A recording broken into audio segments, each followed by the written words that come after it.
Anggota DPR jadi sorotan dalam kasus Ferdy Sambo membunuh Brigadir J. Oknum DPR bela Ferdy Sambo mati-matian bahwa sang jenderal telah dizolimi. Ketua Indonesia Police Watch, IPW, Sugeng Teguh Santoso, mengungkap ada 2 anggota DPR yang sempat ketipu skenario Ferdy Sambo. Bahkan anggota DPR tersebut sampai mengirimi pesan dan menghubungi Ketua IPW langsung demi membela Ferdy Sambo. Sang anggota DPR ini sampai menyebut jika Ferdy Sambo adalah korban dan dizalimi oleh ajudannya sendiri, Brigadir J. Namun siapa sangka, fakta terungkap justru Ferdy Sambo lah yang menjadi dalang kematian Brigadir J. Tak hanya itu, Ferdy Sambo juga ada di TKP saat Baradae diperintahnya untuk menghabisi Brigadir J. Sugeng mengatakan anggota DPR tersebut menghubunginya pada tanggal 12 Juli tahun 2022. Hal itu dikatakan Sugeng di depan anggota Mahkamah Kehormatan Dewan, MKD, DPR di Kompleks Parlemen, Senayan, Jakarta, Kamis, tanggal 25 Agustus tahun 2022. Pada tanggal 12 Juli malam, ada 2 anggota Dewan. 1. Pertama mengirim pesan WhatsApp, kata Sugeng.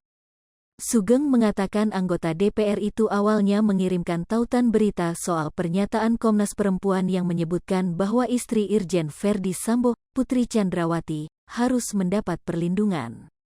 Namun, karena banyaknya pesan yang masuk ke ponsel Sugeng ketika itu, pesan dari anggota DPR tersebut tak terbaca. Tak lama, legislator itu meneleponnya. Di awal obrolan, Sugeng sempat tersinggung karena anggota dewan tersebut memanggilnya dengan sebutan Dinda. Padahal Sugeng tahu lawan bicaranya ini tak lebih senior dari dia.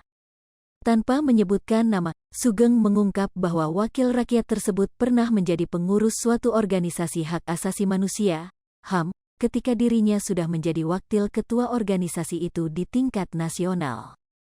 Saya tidak sebut namanya, memang dia anggota dewan. Dia apakah lebih tua dari saya atau tidak, yang pasti saya tidak pernah menjadi adik asuhnya, ujar Sugeng. Meski sempat menegang, pembicaraan akhirnya tetap mengalir. Saat itu, kata Sugeng, anggota DPR tersebut menyebut bahwa Ferdy Sambo merupakan korban dalam kasus ini. Anggota dewan itu tampak ikut kesal atas kasus yang menyeret Sambo. Jadi dia bilang FS itu korban, FS ini dizalimi, harga dirinya diinjak-injak, dan dia sangat menyesal mengapa bukan dia yang menembak Brigadir J, ungkap Sugeng. Kepada Sugeng, anggota DPR ini menyampaikan narasi baku tembak antara Brigadir J dan Baradae di rumah dinas Sambo yang akhirnya menewaskan Yosua. Sebagaimana narasi yang disampaikan polisi di awal, anggota dewan itu juga menyebutkan bahwa insiden baku tembak bermula dari pelecehan Brigadir J terhadap istri Sambo. Sugeng juga mengungkap ada anggota DPR lain yang menghubunginya lewat telepon untuk membahas kematian Brigadir J.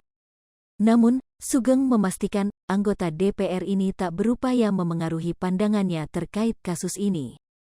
3 hari setelahnya atau tanggal 15 Juli tahun 2022, Sugeng juga mengaku mendapat telepon dari salah satu polisi berpangkat Komisaris Besar, Kombes Perwira Menengah yang bertugas di Badan Intelijen dan Keamanan, Baintelkam.